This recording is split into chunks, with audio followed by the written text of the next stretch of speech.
Dr. Garrett Packninger joins me. He is the Veterinary Trauma Medical Director at our friends at VSEC, and VSEC stands for Veterinary Specialty and Emergency Center, but he's also a specialist in critical care and emergency medicine, and he's the COO of Vet Girl. But Garrett, thanks for being on the show. I really appreciate it. Of course, I love doing it, and I appreciate you having me on, so thank you. And I have to tell any Mac enthusiasts out there that Garrett's playing with his new MacBook Pro with the what's that touch screen? Touch bar. Yeah, it's the touch bar. Just arrived last night, so if there are any kinks, I'll blame Tim Cook. And she's shiny and she's pretty, so I got the space gray model. Oh, I'm so jealous. It's that time of year. We're in the fall. Winter is coming. And typically we're a few weeks out from Thanksgiving. We're a few weeks out from the winter holidays. And with that, there's a lot of family celebrations. And with that, we have a lot of pets around, a lot of cooking, a lot of treats, a lot of gifts that come through the door. And why don't we talk about some typical things that you experience in the emergency center as a result of the holiday season?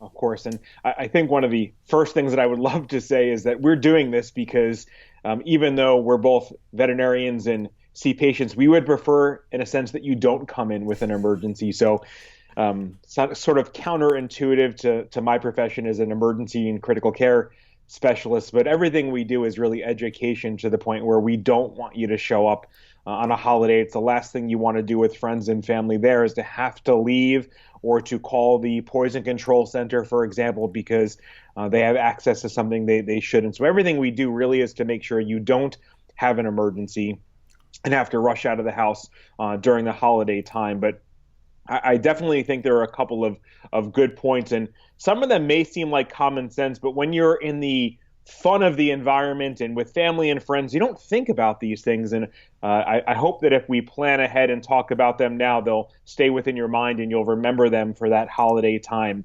But the first thing I would say is to make sure your pets, and this is more of a dog than a cat situation just because dogs are our counter surfers. They just tend to get into everything. But the first thing is just keep your pets out of the kitchen, out of the dining room, out of the area where they can get into things that they shouldn't.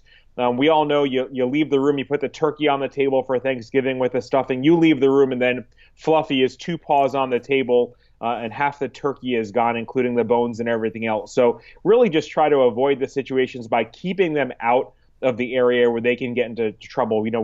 We're kind of very cognizant about baby-proofing the environment for our two-legged babies with the electrical cord holders and baby gates and everything else, and we tend to get a little bit lax with our four-legged babies. So it's just to make sure we pet-proof the house to make sure they don't accidentally get into situations, even if we just walked out of the room for a minute, Doc, and that's what happened. So it's really just preparing and making sure that we baby-proof that area and pet-proof that area to keep them out of harm's way. So it's important to kind of plan for that. The second thing I would say is that make sure that not only we know, but anyone that comes to our house knows it's okay not to feed the pets. They're begging. They have those little puppy dog eyes. That's where it comes from because they're just looking at you saying, I want that X, Y, or Z. Whatever you're eating seems fantastic and I want it.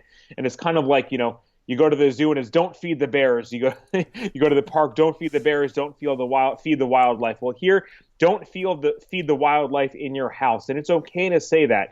And it's probably very important to say that because they may not know all of your pet's medical conditions.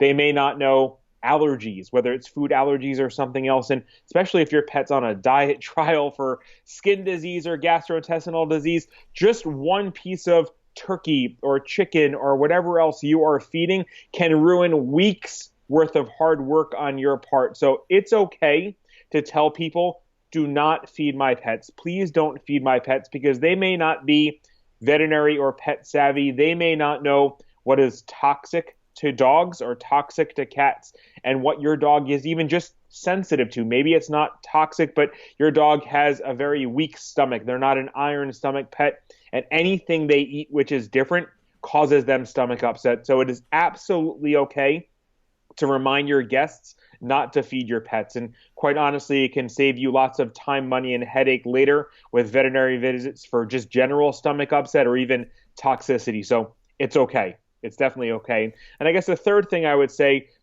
make sure we empty our trash bins often, because they just have a habit of sniffing out, the same thing I was saying about the dining room table. So you make your beautiful holiday dinner, you sit down with all of your guests, but all of the garbage or waste product is now in your garbage can, whether it's corn on the cob, whether it's bones, whether it's cans that have sharp edges that just smell and taste great while you're eating. So as I've said, you've banished your pet from that room to keep them safe.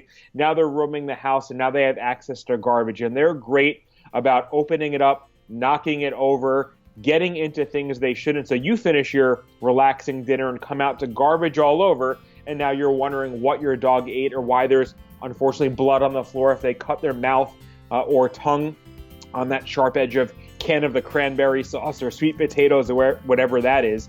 So definitely make sure that we take the trash out as often as possible to keep our pets out of there, because they just have a great habit of knowing how to get into something they shouldn't.